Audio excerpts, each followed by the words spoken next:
बिहार विधानसभा चुनाव के लिए बिगुल फूट चुका है। बिहार में मुद्दे क्या हैं एनडीए के लिए, खासतौर पर भारतीय जनता पार्टी के लिए चुनौतियां क्या है और जनता का मूड कैसा दिख रहा है? देखिए, जनता का मूड हम लोग पहले ही कह रहे हैं कि हम चुनाव जीतेंगे ही जीतेंगे, एनडीए की सरकार बनेगी ही बनेगी। वो क्यों ऐसा कर रहा है? मैं घोषणा नहीं केवल कर रहा हूँ कि ये कर दूंगा वो कर दूंगा, ये नहीं कर रहा हूँ। मैं ये किया हूँ वो किया हूँ, ये काम कर दिए ये काम कर दिए गरीबों के लिए। और जितने लीडर बताएंगे उतने ग्रामीण लोग, गांव घर में लोग को सबको पता है, क्योंकि वो लाभान्वित हो रहा है। इसलिए उनको भरोसा है कि यही सरकार हमको देखी है और बिहार को इसी तरह तरक्की पर एनडीए ही ले जाएगी। इसलिए भरोसा है कि हम ही जीतेंगे। मिथिलांचल क्षेत्र में खास तौर पर क्या देखते हैं, यहाँ क्या चुनौतियाँ आपके लिए है और कैसे परिणाम की आप उम्मीद कर रहे हैं? अच्छा, एक बात कहिए, यहाँ का चुनौती आप इतिहास उल्टा कर देखेंगे तो दरभंगा का मैं रहने वाला हूँ। दरभंगा में 10 सीट में धोखे से एक सीट हम फिसल गए थे, 9 सीट यहाँ मिला था। इधर पूरा सांसद भी एनडीए का है। तो जितने सौगात मिले हैं एनडीए के द्वारा, हमारे दुनिया के सबसे लोकप्रिय नेता, गरीबों के मसीहा, भारत के यशस्वी प्रधानमंत्री जी के द्वारा जितने तरह का सौगात मिला है, चाहे वो एयरपोर्ट हो या अलग अलग सड़क हो या फिर एम्स जैसे पूरे बिहार में मात्र एक जगह एम्स और दूसरा एम्स मिला तो वो मिथिला को मिला है, दरभंगा को मिला है।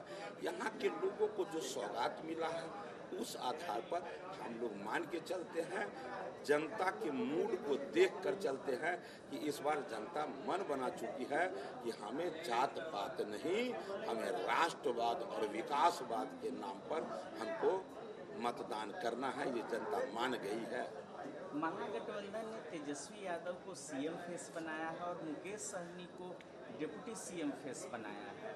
आपका मुख्यमंत्री पद का उम्मीदवार कौन है, कौन मुख्यमंत्री बनेगा, ये वो सवाल पूछ रहे हैं। अब बताइए, उनको पूछने का हक तो है ही नहीं। अब बताइए, वो जो घोषणा किए हैं पिछले लगभग 6-7 महीने से, भाई मुकेश सहनी जी कहते हैं मैं ही बनूंगा डिप्टी सीएम, हमारे बड़े भाई बनेंगे, हमारे भाई बनेंगे, तेजस्वी जी बनेंगे मुख्यमंत्री, हम बनेंगे उप मुख्यमंत्री। इतने दिन तक वो बोलते रहे, लेकिन कभी उनके गठबंधन के साथी बोले क्या? नहीं ना। अब जब वो मान गए हैं कि अब हमारी सरकार बनने का कोई चांस नहीं है, तो चलो मुकेश जी का बात हम मान लेते हैं, सिर्फ हाँ कह देते हैं। भाई जब बनाना नहीं है, बनेगा ही नहीं, तो हाँ कह दे दिया, वो हाँ कह दिया। लेकिन ये कैसा रिश्ता है?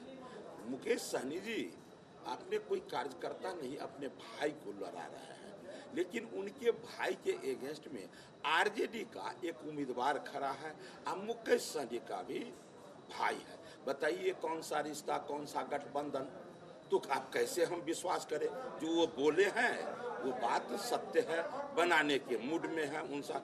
इसलिए मनसा ही नहीं है, मनसा नहीं है, फिर उन पर भरोसा किस बात का? मुकेश सहनी तो कह रहे हैं कि पहली बार सन ऑफ मल्लाह जो है वो डिप्टी सीएम बनेगा। भाई बनेगा, परिस्थिति आएगा तब हम मल्लाह के पूत है। तो मल्लाह को जब तालाब में पानी भर जाता है तो उससे आनंद आता है। बाढ़े नहीं तो तालाब भरेगा नहीं, मछली पलाएगा नहीं, बात खत्म है। सबको पता है कि उनका नैया डूब चुका है। तेजस्वी यादव माइग्रेशन, पलायन का मुद्दा उठा रहे हैं, बेरोजगारी का मुद्दा उठा रहे हैं, कह रहे हैं कि जब उनकी सरकार आएगी तो वो एक टाइम फ्रेम में रोजगार देंगे और यहाँ पर इंडस्ट्रियलाइजेशन का वो तो बता दिए हैं कि हर परिवार को एक एक नौकरी देंगे। अभी ये एक ऐसी बात है जिनको पता होगा, अरे झूठ भी बोला जाता है तो औकात देखकर।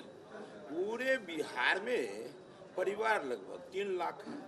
अब 3 लाख जब यहाँ 50,000 नौकरी का स्थान भी नहीं है, तो ये 3 लाख नौकरी कहाँ से देंगे?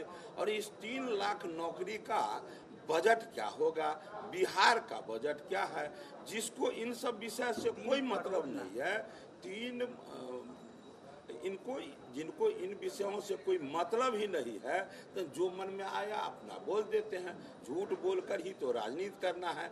जब हम सत्ता में रहेंगे तो परिवार के लिए जिएंगे, सत्ता से बाहर आएंगे तो झूठ बोलकर राजनीति करेंगे। इन लोग झूठ इतना बोल चुके हैं। हाँ, झूठ बोलने का इनका रीजन ये रहता है, इनको पता है कि जब एक झूठ को 1000 बार परोसा जाता है तो सच की तरह दिखाई देने लगता है। इसीलिए ये लोग बात करते हैं, तो इनके बात को जनता महत्व नहीं देती है। कैसे परिणाम की उम्मीद कर रहे हैं? एनडीए को कितनी सीटें आ सकती हैं बिहार में? इतना हमें पता है कि हम आश्वासन पर वोट मांगने नहीं जा रहे हैं, हम काम करके दिए हैं, उस आधार पर हम गांव का पूत हैं। गांव में 12 बोझा गेहूं और धान का बोझा जब मजदूर काट लेता है तो उसमें एक बोझा मजदूर को मिल जाता है।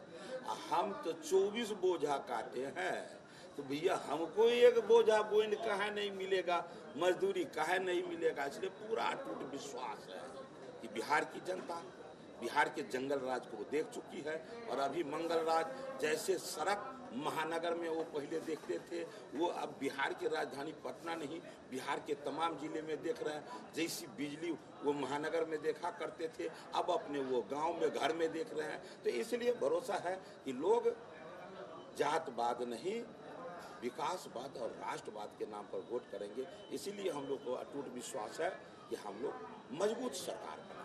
पीटीआई वीडियो सभा से बात करने के लिए आपका बहुत बहुत शुभकामना, बहुत बहुत बधाई, छठ पूजा की भी शुभकामना।